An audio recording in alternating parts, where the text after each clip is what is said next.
Hansam Krisanachkate, welcome to APTN National News Daytime on this Wednesday. The family of a teenager in provincial care who was found deceased on a trail in northwestern BC wants to know what happened to their loved one. The 16-year-old girl is the latest First Nations person to have been found deceased in a walking trail near Highway 16, also known as the Highway of Tears. Here's an update. This was the last video posted by the 16-year-old female before her death. APTN News is not identifying her under the family's request. In the video, she says she's cold and unable to find anyone to take her back home after she went missing on Boxing Day from her group home in Smithers, BC. The following morning, she was found deceased on a walking trail in the town's Riverside Park. The teenager, who is from Hazelton, BC, was reported missing to Smithers RCMP on the evening of December 26th, after staff at her group home were unable to locate her. On December 31st, BC's Independent Investigations Office, or IIO, was notified by the RCMP, and the IIO began its investigation into the RCMP's response to the missing person report. In a statement, the IIO said they are called when there are injuries or a death that may be connected to RCMP officer action or inaction. Terry Turner is the teen's auntie. She says her niece had a rough life and spent time in ministry care, previously living in Hazelton with her mom, and was later put into provincial care in Smithers. Last Christmas, Turner said her niece was messaging her wanting to leave Smithers and be back home with family. However, a recent snowstorm prevented family from getting to her. In a statement, Turner said, "I told my dad you need to get this little girl and bring her home. She wants to come home. She really misses her mom." Turner then got a phone call on December 27th adding, "I didn't even know they found her remains in the morning. Her older sister called me early in the evening and was screaming. I told her she needed to calm down because I couldn't even understand her." Both the IIO and RCMP continue its separate investigations into the incident. The IIO is asking for any witnesses to come forward. RCMP expects more information to be released in the coming days. Turner says there are too many missing details, adding that her niece was simply reaching out for help. And you can read more about this story by Leanne Sanders by going to our website at aptnnews.ca. The inquest into the death of a 16-year-old First Nations girl shot by a Winnipeg police officer resumed this week. In 2020, Aisha Hudson was killed after an alleged liquor store robbery turned into a pursuit. Tuesday was the second day of an inquest expected to last through February. With more, here's APTN's Julia Ross. 2 police sergeants testified on Tuesday in the Aisha Hudson inquest.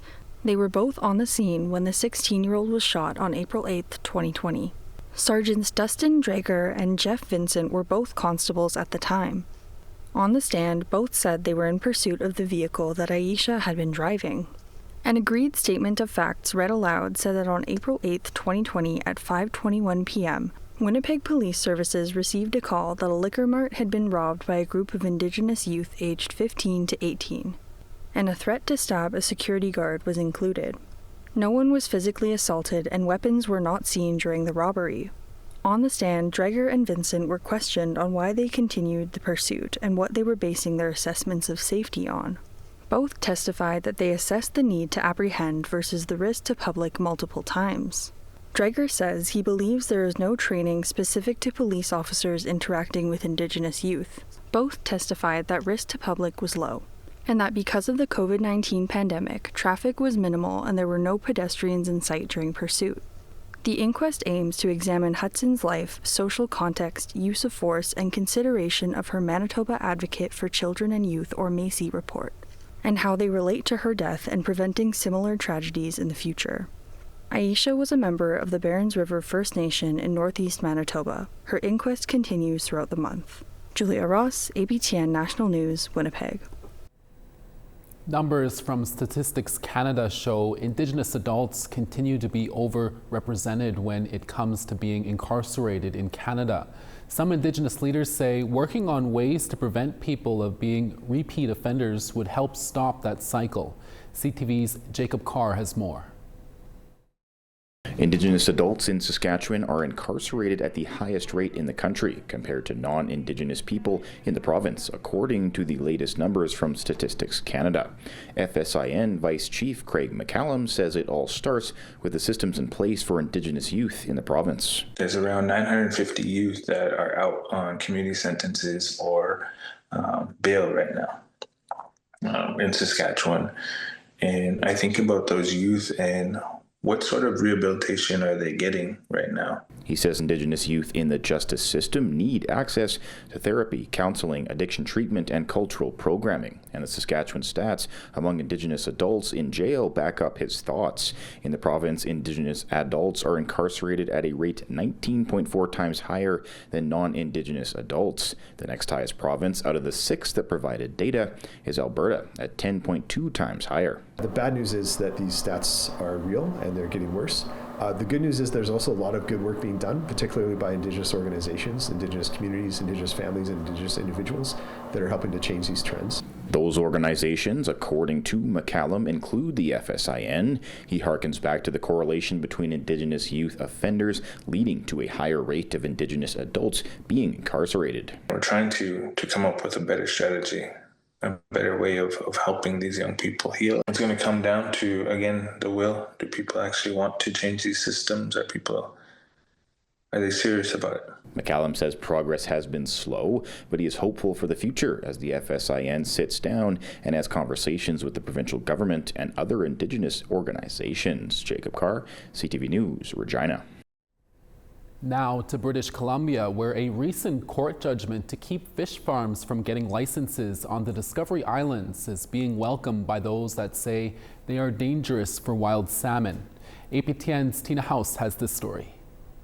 I'm here to check on the juvenile fish that are migrating to sea this year. You know, for 20 years we've seen massive sea lice outbreaks in this area because of the salmon farms.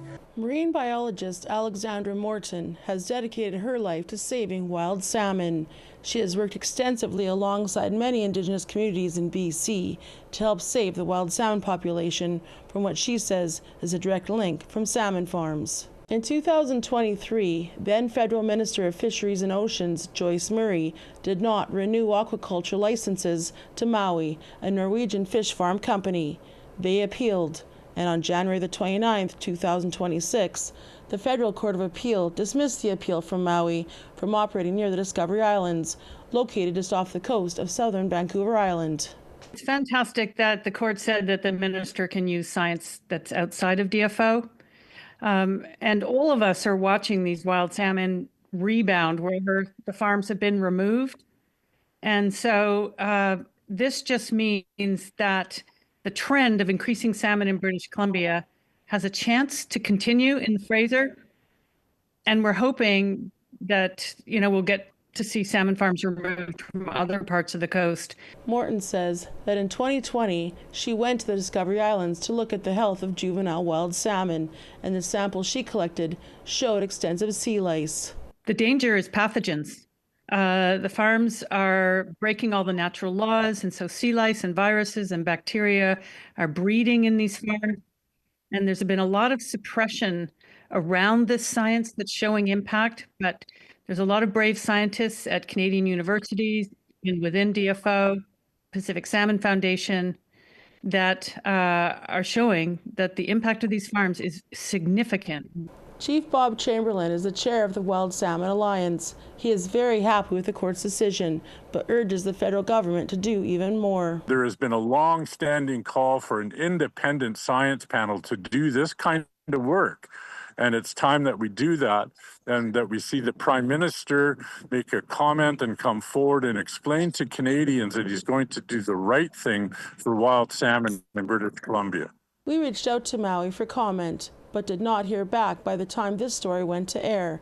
Tina House, APTN National News, Vancouver. We have more news after the break. Don't go away. We'll be right back.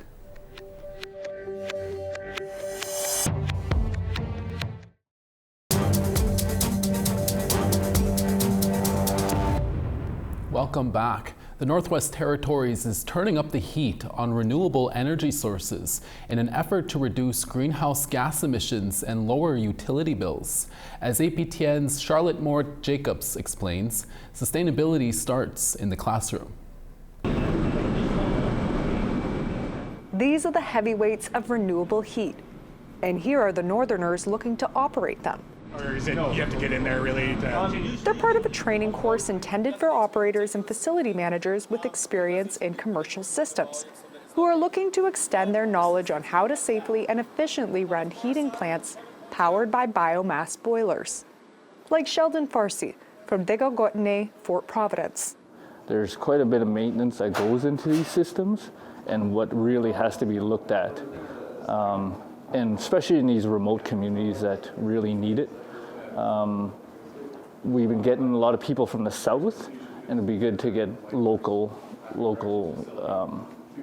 technicians trained. The training is part of a 3-day Arctic Bioenergy Summit in Yellowknife, hosted by Arctic Energy Alliance and Wood Pellet Association of Canada.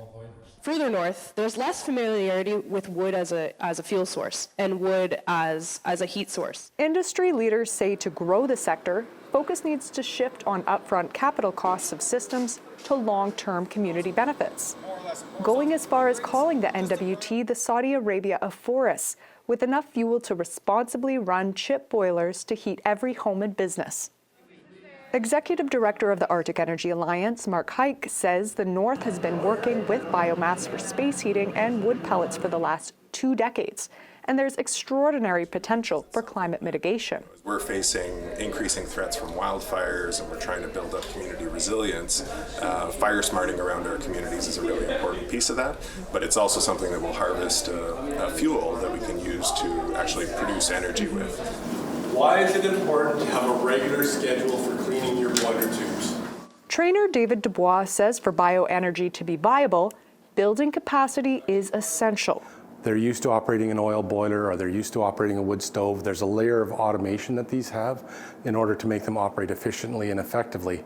Oftentimes, the use of these automated systems can be a little bit challenging to people that aren't comfortable using a control panel and everything like that. So we do a lot of work to ensure that it's very user-friendly, no different than using a smartphone. Back in the classroom, Lyndon Antoine of Hay River can't help but thinking of communities heating with imported and pricey diesel and heating oil.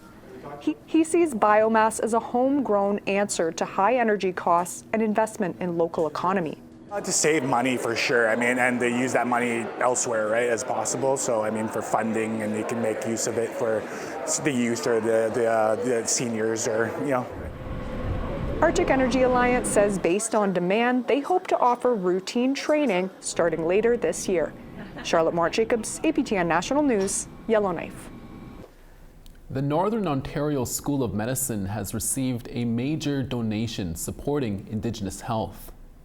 Anonymous donors have provided $5 million for the school to create the Circle of Indigenous Health Research and Innovation.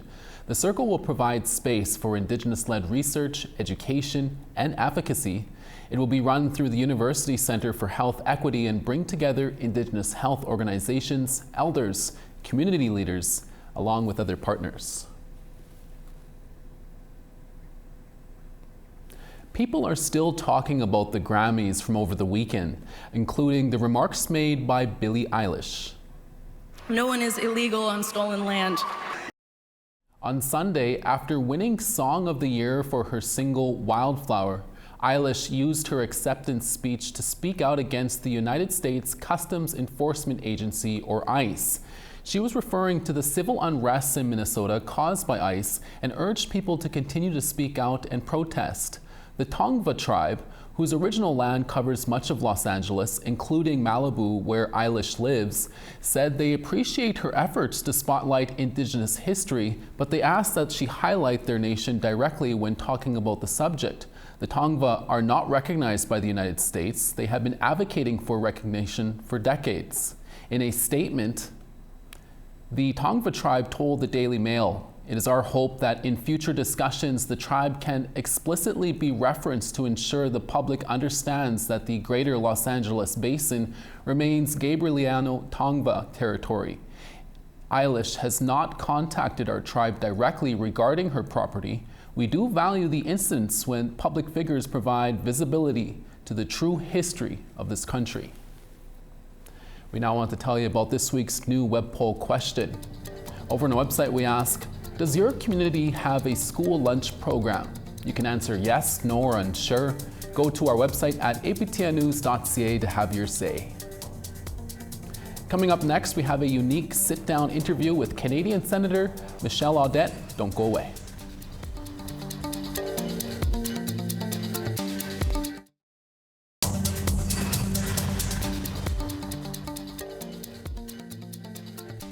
Thanks for staying with us.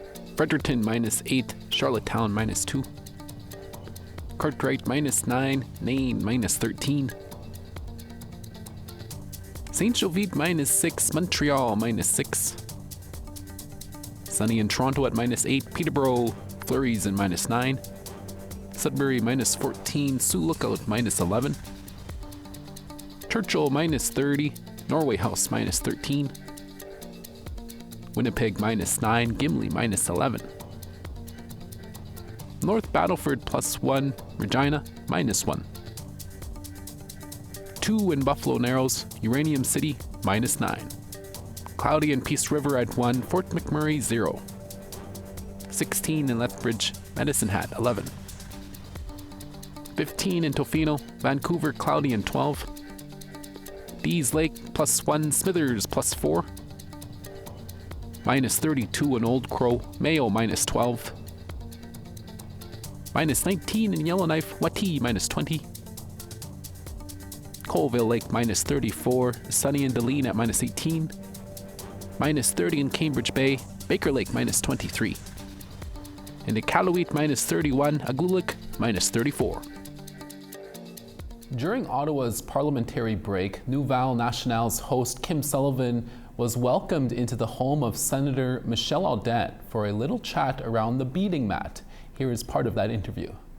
Bonjour. Oui. Merci de nous accueillir comme ça. Oui. Merci d'être ici chez nous. Oui. Mais j'aimerais commencer avec le fait que la voix militante était dans votre famille déjà. Votre mère avait cofondé le Femmes autochtones Québec. Et quand est-ce que vous avez su que votre voix à vous pouvait aussi avoir un impact? Je ne sais pas. C'est une bonne question. Quand est-ce que j'ai... Quand je voyais des choses injustes, que je sois petite ou plus vieille, là, genre 7-8 ans, là, j'aimais pas l'injustice. Okay. Ça, je m'en rappelle. Là. J'ai fait comme un retour. Là, et j'aimais pas que les gens vivaient de l'injustice, qu'ils soient québécois, parce qu'à Cheverville, il y avait des Québécois là, à mon école primaire, et des Inuits ou des Naskapis. Mais plus tard, c'est à 16 ans où c'est clair pour moi, là, parce que ma mère a marié un Blanc, qu'on dit à l'époque. Ben oui. Puis que la Québécoise est devenue, elle, indienne. Son fils, lui, est indien. Autant métissé que moi. Fait qu'à 16 ans, là, c'était clair pour moi, là, une Québécoise qui est devenue indienne en mariant un gars de chez nous. C'était le jargon de l'époque. Puis ma mère avait marié un Blanc. Elle était rejetée. Ouais. Alors ça, c'était le premier punch là, lequel je me rappelle. C'est clair que, parce que t'es femme indienne, qui est Inou, t'es discriminée. On va y revenir un petit peu plus tard, mais je suis curieuse de savoir, parce que vous avez eu un parcours quand même assez diversifié. Est-ce que vous croyez que ce parcours diversifié-là vous a appris chaque petite étape quelque chose qui vous a amené à où est-ce que vous êtes maintenant? C'est comme perler. Ah ouais. Chaque perle est une expérience, puis quand tu l'additionnes, ça fait ton projet ou la shape que tu veux donner. Puis ça aussi, j'ai fait comme un exercice là, sur ma vie, parce que mes enfants me demandent, j'ai étudié en quoi pour faire ce que je fais aujourd'hui? Ah, ma mère n'a pas fini l'école, donc on ne finira pas l'école. Et tout de suite, je leur dis non. Mais ça m'a amené à voir que c'était des écoles de vie.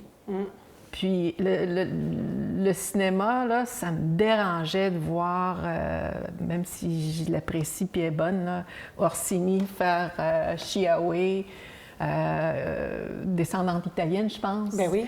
alors qu'on avait plein de femmes de Premières Nations qui auraient pu jouer ce rôle-là. Donc ça, moi, ça me choquait. Donc l'injustice, là, je me suis dit, bah... Je suis capable de faire ça. Non, même pas. Même pas. Mais c'est quand on m'a approché, j'ai fait, OK, j'ai chialé. Là, j'ai plus le choix. Je vais assumer. J'ai adoré mon expérience, mais pour moi, l'insécurité, jeune maman, j'étais enceinte de 5 mois pendant le tournage. C'était trippant. Les agents arrivaient, on veut te prendre, t'as du potentiel. Puis j'étais comme, non, moi, je veux créer des militants en beaux-arts, en arts plastiques. Fait que je préférais aller à l'université à Concordia. Okay. Fait qu'il y avait toujours un petit côté, hey là, arrêtez de sous-estimer la beauté des femmes autochtones ou la richesse des femmes autochtones. Puis quand ça m'est arrivé, j'ai fait, OK, je vais arrêter de chialer, je vais essayer. Mais là, vous êtes en politique. Oui. Ça chiale toujours, un petit peu. Oui. Ça, puis pas à peu près. D'ailleurs, hein, j'ai une chandelle dans mon pupitre au Sénat là, qui sent le sapin baumier. Fait que quand ça chiale trop, pour me reconnecter à pourquoi moi je suis au Sénat. Les gens ont le droit de chialer, mais moi j'ai pas envie juste de chialer, puis les gens font pas juste ça, là. Alors, me regrander avec l'odorat de mon territoire, ça me ramène à, OK, moi j'ai une mission ici, j'ai un devoir, une responsabilité, reviens ici. Puis vous la décrivez comment, cette mission-là? Bien, de l'amour pour toutes les petites perles d'expérience que j'ai eues. Les gens m'ont fait confiance, les gens m'ont blessée, j'ai blessé des gens, j'ai fait confiance à des gens. Si je suis devenue sénatrice aujourd'hui, ce sont toutes encounters, ce qu'on disait pendant l'enquête, toutes ces petites rencontres-là qui ont forgé mon portage aujourd'hui, puis la personne que je suis. Donc, ça veut dire, quand je pousse quelque chose, il ne faut pas que j'oublie qu'il y avait Natacha, ou il y avait Audrey, ou il y avait Anne-Marie, ou il y avait cette femme décédée, ou cette femme que j'ai jamais connue, jusqu'à Joyce et Chacoan, où j'ai soufflé dans l'oreille de Carole. Je peux pas te dire ce qui s'en vient pour moi, mais je veux que tu saches que je vais me battre encore pour ta femme à un autre endroit. C'est drôle parce que vous avez fait la connotation de la perle et chaque moment d'expérience. Moi, je veux savoir s'il y a un symbole qui revient souvent dans votre perlage. Oui, il y a un symbole. Il y en a 3 d'ailleurs. OK. Le cœur, la double courbe, et quand il y a des fleurs, c'est 5 pétales. Toujours? Toujours. OK. Et le symbole des 5 à 50 ans? Mais 5 enfants. 5 enfants, oui, ben oui. Oui, puis ça, c'est moi dans le milieu qui tient les enfants ou qui est entouré d'eux autres.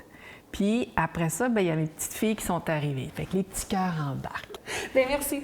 Vraiment, merci d'être venue ici. D'accord, Mick. Thanks, Kim and Michelle, for that. I hope you both got some beating done as well. And to watch the full interview in French, head over to aptnnews.ca.